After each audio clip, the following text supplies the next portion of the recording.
Bonjour à tous et bienvenue sur cette nouvelle chaîne YouTube consacrée au Canada, en tout cas pour l'essentiel, il y aura d'autres thématiques. On va commencer aujourd'hui avec une petite séquence Q&A, donc questions-réponses sur la vie au Canada. Ça m'a été inspiré par un échange que j'ai fait il y a quelques semaines déjà sur Instagram. Donc j'ai demandé aux personnes qui me suivaient de me poser des questions sur le Canada. Et en fait, j'en ai eu vraiment beaucoup. Donc j'en ai sélectionné plusieurs parce qu'il y en avait beaucoup qui se regroupaient. Notamment sur l'hiver au Québec. Ça, c'est un sujet de grande préoccupation visiblement. Donc on va s'attarder là-dessus bientôt. Donc voilà, let's go!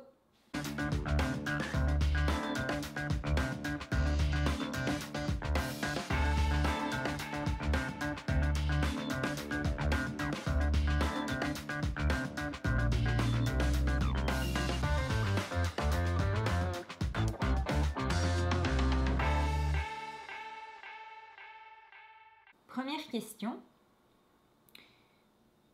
Depuis combien de temps habites-tu au Canada? Es-tu venu avec l'intention de rester dès le départ? Donc ça fait maintenant plus de 8 ans que j'habite au Canada. Je suis arrivée en septembre 2010 et non, c'était pas du tout avec l'intention de rester de façon définitive. En fait, c'était avec le programme Travail-Vacances, donc qui a une durée d'1 an. Puis le principe de ce genre de programme, c'est d'avoir un visa ouvert, donc c'est-à-dire qu'on peut travailler avec n'importe quel employeur pendant 1 an. Le but, c'était un peu de découvrir le Canada, partir un peu à l'étranger, c'était pas de venir s'établir.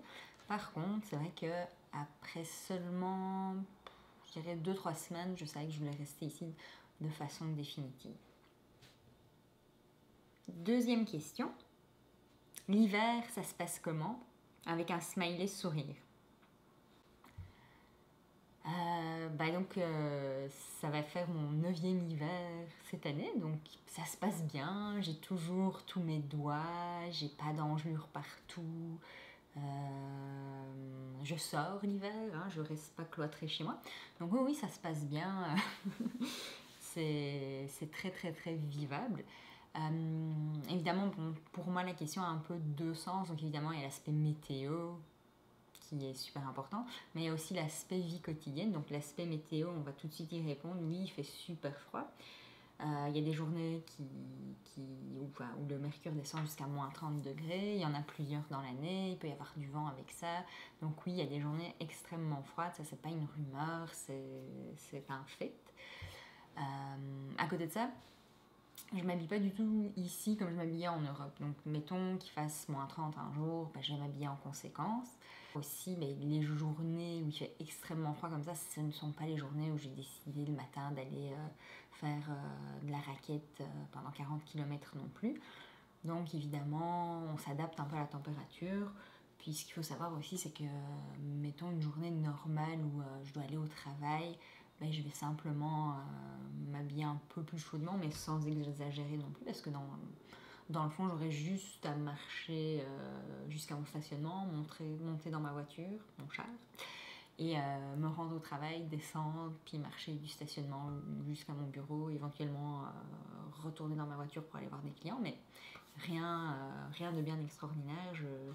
Je décide pas de m'asseoir dehors par terre et d'attendre de geler. Ouais, donc comme je disais aussi, ce qui est important de savoir, c'est qu'il ne fait pas moins 30 tous les jours. Donc on a quand même plusieurs journées dans l'année où il va faire moins 30. Mais c'est pas tous les jours non plus. On a des journées où c'est beaucoup plus doux. Par exemple, cette année, on a eu des températures qui sont descendues aux environs des moins 20 dès le mois de novembre. Et au mois de décembre, on a eu une petite remontée des températures. Donc là, la semaine dernière, il faisait 4 degrés, il y a beaucoup de neige qui a fondu, etc. Donc très honnêtement, c'est pas tout le temps qu'il fait super froid, mais oui, il peut faire très froid et ça fait partie un peu du charme. Alors l'autre aspect de la question, c'est évidemment comment ça se passe. Ça se passe bien dans le sens où ici, absolument tout est prévu pour l'hiver. C'est-à-dire que dès qu'il neige un petit peu, il y a des déneigeuses qui passent partout, donc les routes sont toujours dégagées. Les pneus d'hiver sont aussi obligatoires pour les voitures, donc on s'entend que ça facilite grandement la circulation. Je me souviens, une année, j'étais rentrée en Belgique, puis il avait neigé, je sais plus quand c'était, puis je me souviens que les écoles étaient fermées, tout tournait au ralenti. Enfin, c'était vraiment n'importe quoi. Et ici, on ne peut pas se permettre ça. Si le pays n'est pas capable de fonctionner pendant l'hiver, on s'entend que pour l'économie, ce serait une catastrophe. Donc, même s'il fait froid, qu'il neige, les conditions de vie sont toujours très agréables parce que tout est pensé en fonction de l'hiver. Donc, bon, il y a des déneigeuses partout, mais il y a des centres commerciaux qui sont vraiment très agréables. Donc, les gens vont aller, au lieu de se promener dehors, ils vont aller au centre commercial quand il fait froid.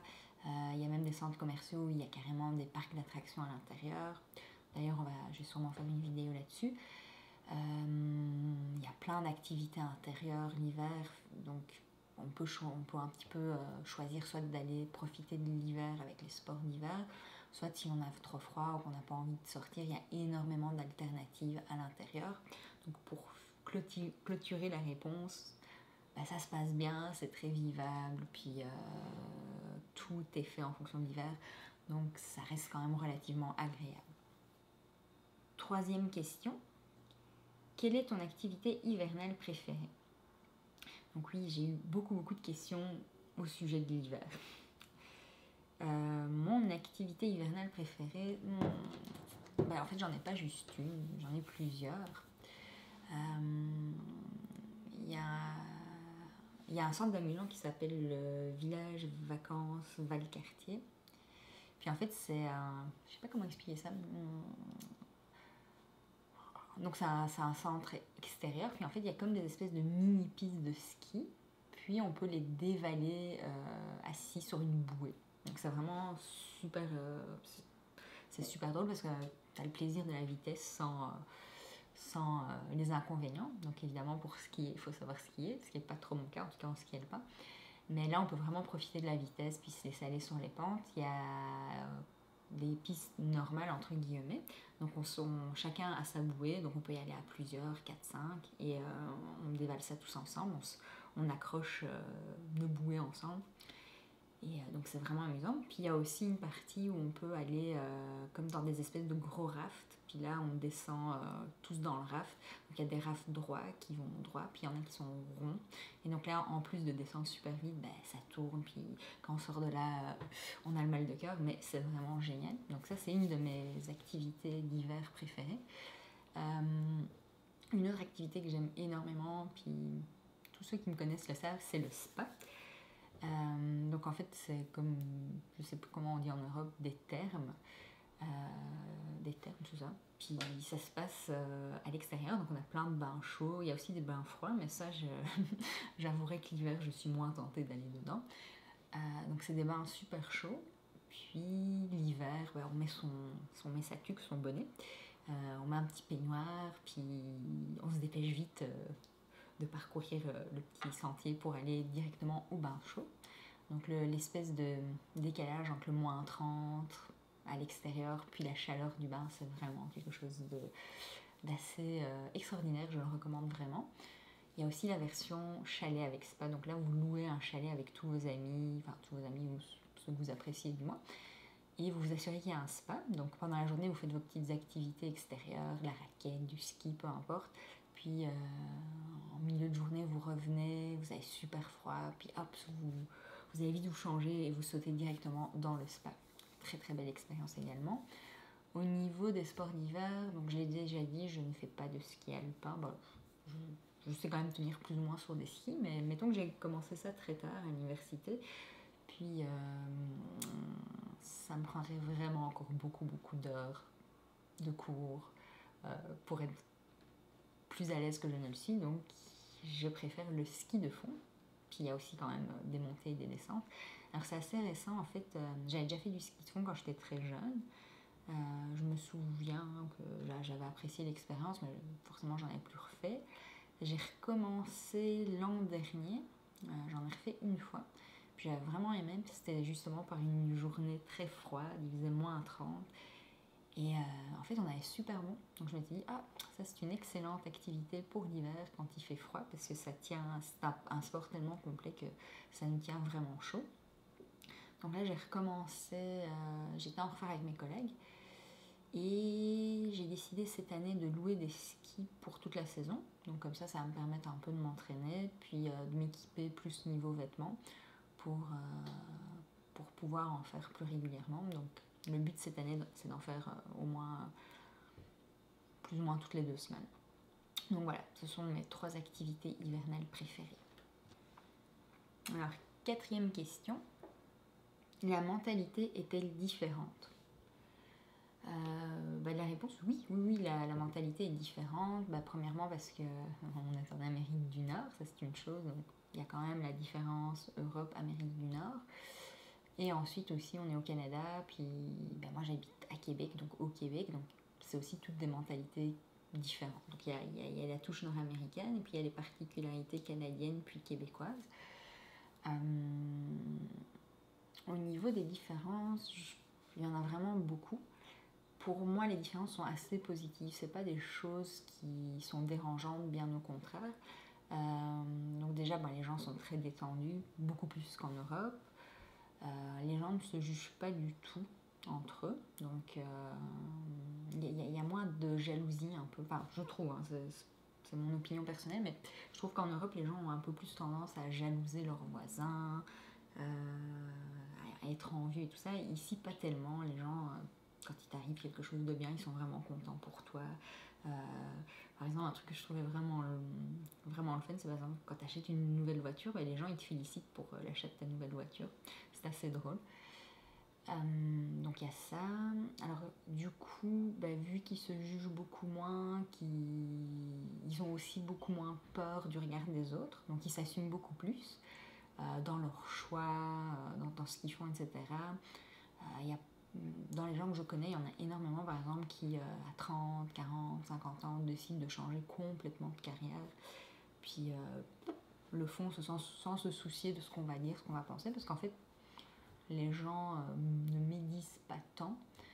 S'ils médisent, mais de façon moins malveillante. C'est un peu bizarre à dire, mais c'est ça. C'est des médisances moins malveillantes. Donc voilà, ça c'est un peu pour les petites différences de mentalité que je vois très rapidement. Il y en a d'autres bien évidemment, mais moi c'est ce qui m'a marqué le plus en arrivant, puis toujours maintenant. Et comme je le dis, c'est vraiment quelque chose que je perçois de façon très positive. 5e question. Est-ce que tu recommandes de venir vivre au Canada ? Si oui, pourquoi ? Évidemment, vu que moi j'ai sauté le pas et que je suis toujours là après 8 ans, je recommande à toute personne qui se pose la question de venir vivre au Canada de franchir le pas. Parce que pour moi, c'est un des meilleurs pays où habiter. Par contre, évidemment, il ne faut pas venir les yeux fermés. Ma recommandation, c'est vraiment de venir d'abord en vacances dans la région où vous avez spoté, où vous voulez venir vous établir, parce que si vous venez pas essayer, vous allez peut-être être surpris. Il y a peut-être des choses que vous n'allez pas apprécier ou qui vont vous manquer de chez vous. Donc le mieux, c'est vraiment de venir le tester une première fois, puis après ça, venir s'établir de façon plus définitive. Enfin, ou pas, hein. C'est selon, selon votre envie du moment, mais oui, moi je recommande vraiment de venir au Canada parce que c'est un pays accueillant, la qualité de vie est bonne, les saisons sont marquées, les rues sont sécuritaires, comme on dit ici, je ne sais plus comment on dit en Europe, mais vous pouvez vous balader, par exemple à Québec, vous pouvez revenir à 2h du matin toute seule dans la rue, il vous arrivera absolument rien. Non, c'est vraiment très très agréable. Il y a la proximité de la nature qui est très présente. Ouais, c'est très agréable en fait comme façon de vivre. 6e question. Qu'est-ce que tu préfères par rapport à la France ? Et au contraire, qu'est-ce que tu préfères en France par rapport au Canada ? Bon, alors en fait, j'avais gardé cette question exprès, parce que ça va me permettre aussi de clarifier quelque chose. Donc, en fait, techniquement, je préfère rien par rapport à la France, ou il me manque rien par rapport à la France, parce que je ne suis pas française, je suis belge. Donc évidemment, je vais répondre, mais par rapport à la Belgique. Qu'est-ce que je préfère par rapport à la Belgique ? C'est plus au niveau de la météo en fait. J'aime que les saisons soient marquées. Donc évidemment, l'hiver, j'ai pas besoin de vous expliquer qu'on le sent bien là. En ce moment, on sent que c'est l'hiver. Le printemps est un peu plus furtif, mais il est quand même là. L'été est magnifique. Donc en été, vous pouvez avoir des 40 degrés. L'été dernier, on a été super gâtés. On a eu un magnifique été. Il a fait super chaud. Donc vous avez un écart de température qui peut dépasser les 80 degrés sur toute une année. C'est assez impressionnant, mais c'est très agréable. Puis évidemment, l'automne est magnifique. Pourquoi j'aime plus l'hiver ici qu'en Europe? C'est pas tellement le froid, hein, ça je pense que tout le monde l'avait compris. C'est plus le fait que ici, même s'il fait moins 30 degrés, il fait très froid, vous allez avoir un super beau ciel bleu, vous allez avoir un soleil éclatant, puis évidemment de la neige partout, ce qui rend tout beaucoup plus joli. Donc personnellement, c'est quelque chose que j'apprécie plus, même si les journées sont beaucoup plus courtes et qu'il fait plus froid. Après, il y a plein de petites choses que j'aime bien. Le mode de vie, de façon générale, me plaît plus ici que celui que je peux avoir en Belgique. Je ne sais pas définir ça dans les détails, mais c'est des petites choses. C'est par exemple le fait... donc moi j'habite à Québec, mais si je prends la voiture, je fais 15 minutes de voiture, je me retrouve dans des parcs nationaux, je peux aller faire des randonnées, du ski de fond, l'hiver, de la raquette et tout ça. Donc quelque part je peux habiter en ville, avoir les bénéfices de la ville, puis quand même être très très proche de la nature. Donc ça j'aime vraiment beaucoup, c'est aussi une des choses que j'apprécie énormément. Qu'est-ce qu'il y a d'autre? Le fait que les gens soient très détendus, ça rend la vie de tous les jours beaucoup plus agréable, qu'il s'agisse de la vie professionnelle ou de la vie au quotidien avec les amis, les connaissances, etc. Donc ça, c'est vraiment quelque chose d'agréable. Donc je vous donne un exemple juste pour illustrer. Au Canada, vous pouvez c'est même très normal de parler à des étrangers dans la rue, dans les transports en commun, etc. Là où en Belgique, très honnêtement, les quelques fois où un inconnu m'a parlé dans la rue, c'était pas pour avoir une discussion agréable. Ici, ça se fait vraiment beaucoup. Puis moi, ça me convient mieux parce que j'aime bien parler avec les gens. Puis je sais pas, je trouve ça vraiment agréable. Qu'est-ce que j'aime bien d'autre? En fait, j'aime bien le fait aussi que l'entrepreneuriat est très mis de l'avant au Canada. Juste pour donner un exemple, donc en mon cercle d'amis, connaissances proches, j'ai quand même pas mal de personnes qui sont soit à leur compte, soit qui ont leur compagnie, puis sont dans mes âges, voire même plus jeunes. Donc c'est quand même vraiment mis de l'avant, les gens sont poussés à faire ça. Alors que par exemple, si je reprends mon cercle d'amis en Europe, à part ceux qui sont avocats, donc on va considérer qu'ils sont à leur compte, j'ai aucun ami qui a son compte ou qui a sa compagnie. Donc ça, c'est une des différences qu'il y a ici. Puis c'est une des choses que je préfère ici, c'est vraiment l'entrepreneuriat est mis de l'avant. C'est quelque chose de positif. Par exemple, on ne parle pas des méchants patrons, c'est plus « Ah, waouh, cette personne-là, elle est partie à son compte, elle a créé sa compagnie, et elle permet à d'autres personnes de travailler. » Donc c'est très très différent. Un autre aspect que j'aime beaucoup, c'est le fait que les gens sont très plein air, donc même ceux qui ne sont pas très sportifs, ils ont au moins une ou deux activités de plein air qu'ils apprécient. Donc l'été, tu peux facilement proposer à tes amis, tes connaissances d'aller faire des randonnées, d'aller faire des descentes en kayak, enfin bref, de t'amuser dehors, puis l'hiver aussi, ce qui n'est pas forcément le cas en Europe. En tout cas, ou alors c'est peut-être mon cercle d'amis à moi qui n'est pas très plein air, je sais pas, mais ce serait quand même étrange. Donc c'est ça, c'est très sécuritaire comme cadre de vie. Donc évidemment, pour des enfants aussi, ce sont des conditions assez optimales pour élever des enfants, puis tout simplement pour profiter d'avoir une belle vie quotidienne. Donc voilà un peu les choses que j'apprécie ici, plus qu'en Europe, entre guillemets toujours. Pour les choses qui me manquent de Belgique, ben évidemment, il y a la famille, les amis, ça c'est sûr et certain. Le fait de ne pas pouvoir être là à certains événements, anniversaires ou autres, bah, ça fait un peu de peine, c'est sûr. Si je pouvais me téléporter juste pour l'événement, évidemment, je le ferais. Mais bon, à côté de ça, on a quand même la technologie qui est là pour atténuer la distance. Donc ça supprime pas la présence physique, mais ça rend les choses plus agréables. Puis ben, moi j'ai quand même la chance d'avoir de la famille qui vient souvent me visiter. Là je suis rentrée au mois de juin, ma soeur est venue au mois d'août, mon frère vient avec sa copine fin janvier. Là je viens d'apprendre aujourd'hui que le cousin de mon chum venait en février aussi. Donc on a quand même souvent de la visite, ça aide. Toujours dans le même ordre d'idée aussi, depuis que j'habite au Canada, le temps que je passe avec ma famille, c'est vraiment un temps de qualité. Donc, par exemple, ma soeur et ma maman sont déjà venues passer un mois au complet chez nous. Si j'habitais en Belgique, je passerais jamais un mois au complet chez ma maman. Enfin, il n'y aurait pas de raison que je le fasse, à moins que je fasse des travaux chez moi ou quoi que ce soit. Mais donc là, ça a vraiment permis de passer du bon temps, de vivre. Elles ont vécu dans ma vie quotidienne. En plus, elles étaient en vacances. Donc, on a fait plein d'activités vraiment le fun. Elles étaient détendues. On en a profité pour aller à Toronto, New York, etc. Donc, ça, c'est quand même du temps de qualité, même si c'est sûr que je ne peux pas faire certaines activités, comme aller faire les magasins avec elles quand je voudrais. Mais c'est quand même vivable. À part ça, évidemment, il y a certaines petites spécialités belges qui me manquent. Je parle de spécialités culinaires, bien entendu. Mais bon, là encore, il n'y en a pas tant que ça.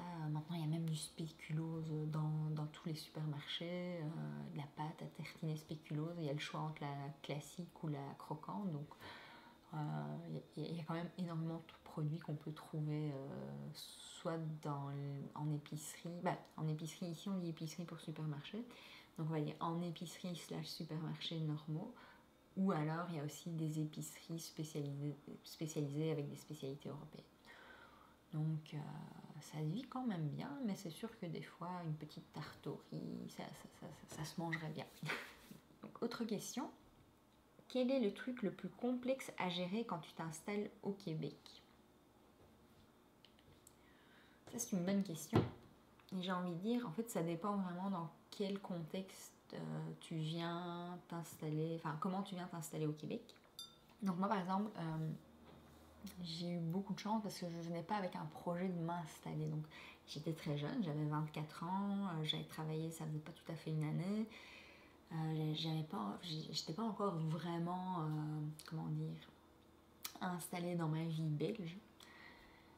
Je suis venue en couple ici, donc ça aide aussi. Mais en gros, quand on arrivait, on a d'abord emménagé dans des appartements meublés dans le Vieux-Québec. Donc ça permettait finalement de skipper deux choses un peu embêtantes. Donc premièrement, de se meubler. Deuxièmement, d'acheter une voiture tout de suite, parce qu'évidemment, quand on vit dans le Vieux-Québec, les transports en commun sont partout, tout est accessible facilement à pied. Donc, dans les premières années où on a vécu à Québec, on a vécu vraiment dans le Vieux-Québec en appartement meublé. Donc là, évidemment, c'était vraiment très très facile à gérer, parce que bon, on est venu, on avait un gros sac chacun. Ah non, c'est ça, on avait pris un truc extra pour avoir 2 sacs chacun. Donc nos vêtements, je sais pas, on avait peut-être des draps pour les lits, mais on n'avait pas tant de choses que ça. Donc il n'y a pas beaucoup de transport à faire au niveau finalement des choses qu'on avait déjà achetées, tout ça. Tout ce qu'on avait en Belgique, on les a laissés chez nos parents. Puis finalement, c'est toujours là-bas. Ils ont pris certaines choses pour meubler des chambres d'amis, des choses comme ça. Donc, on n'a pas eu tout ce tracas-là d'amener toutes nos affaires de Belgique ici. Après, comme j'ai expliqué, on était en programme travail-vacances. Donc, on a fait les choses très simplement. Moi, j'ai trouvé un travail dans mon domaine assez rapidement. Après ça, mon conjoint aussi. On a vécu quelques années avec des visas de travail. Après, on a fait une demande de résidence permanente. Depuis que je suis ici, c'est mon 3e emploi. Donc, c'est sûr que aussi à Québec, à Montréal aussi, mais à Québec c'est encore plus marqué. Il n'y a pas vraiment de problème d'emploi. Donc on a très vite trouvé dans notre domaine. Après, j'ai eu une offre finalement d'un autre travail qui était toujours dans mon domaine qui m'intéressait plus. Donc ça a été très très facile à faire. Maintenant, c'est sûr que si tu as 40 ans, que tu as ta famille, que toi et ton conjoint, vous avez vos carrières et tout ça, c'est un peu plus compliqué. Mais en même temps, c'est pas une raison de ne pas le faire, parce que sinon vous allez toujours regretter de ne pas l'avoir essayé. Le truc le plus complexe à gérer, évidemment, c'est les permis, donc les visas de travail et tout ça. Donc, comme j'expliquais, on a été sur un PVT, après des visas de travail, puis la résidence permanente. Le moment où on est passé des visas de travail à la résidence permanente, c'était un peu délicat parce qu'il fallait renouveler les visas. On savait que la résidence permanente, ça allait prendre du temps. Donc c'est sûr qu'on pouvait un petit peu, pendant cette période-là, on pouvait un peu moins se projeter. Puis on avait quand même le petit stress d'être refusé. Évidemment, on n'a pas été refusé, mais ça reste quand même à l'intérieur de soi. On entend plein d'histoires et tout ça. Donc je dirais qu'une fois que la résidence permanente a été acceptée, là, une grosse partie des soucis sont partis. C'était pas des soucis, mais c'était plus une petite pensée qui restait là. Qu'est-ce qui se passe si on est refusé et qu'on doit rentrer en Belgique? Dernière question. As-tu l'accent québécois? J'avais gardé cette question pour la fin aujourd'hui parce que je la trouve assez intéressante, on va dire. Là, vous m'avez entendu parler, donc vous pouvez déjà juger un peu par vous-même. Moi, en fait, ce que j'ai envie de répondre, c'est que quelque part, pour le moment, j'ai juste les désavantages d'avoir un pseudo-accent qui ressemble plus trop à rien. Donc, je m'explique. Au Québec, dès que je rencontre quelqu'un, après quelques secondes, il va me demander soit d'où je viens, soit si je suis française. Donc autrement dit, pour un Québécois, il n'y a absolument aucun doute sur le fait que je ne suis pas née ici puis que j'ai pas l'accent québécois. Ils savent que j'ai l'accent européen puis que je suis européenne, je suis démasquée après, dès que j'ouvre la bouche en fait. Quand je rentre en Belgique, où je parle avec ma famille, tout ça, eux ils adorent me charrier sur le fait que j'ai l'accent québécois, donc ils vont me le dire à peu près 10 fois par jour, puis dès que je vais dire un petit truc québécois, voilà. Ça me dérange pas trop, mais bon, finalement j'ai pas vraiment l'avantage d'avoir l'accent québécois parce que je l'ai pas, mais j'ai quand même les désavantages d'avoir un simili-accent. Donc moi en fait ce que je pense c'est que j'ai pas l'accent québécois, mais j'ai pris des tournures de phrases, des intonations, puis des expressions québécoises. Donc forcément, ça vient un peu teinter ma façon de parler. C'est une question qui revient beaucoup avec mes collègues, parce que souvent je leur demande, puis mon accent, nanana. Puis eux, ils me disent, mais non, t'as vraiment l'accent européen. Mais ils sont d'accord sur le fait que oui, je prends des expressions, puis des petites façons de parler, mais comme je dis, pour un Québécois, il n'y a absolument aucun doute sur le fait que je ne suis pas née ici. Voilà. Alors, par rapport à ça, en fait, moi j'adore l'accent québécois. Quand je pars en Europe, ça me manque, puis quand je reviens, je suis vraiment contente de l'entendre. Donc, ça me dérangerait pas du tout de l'avoir plus. Je vais pas non plus faire exprès d'essayer de l'avoir parce que ça, c'est un peu ridicule.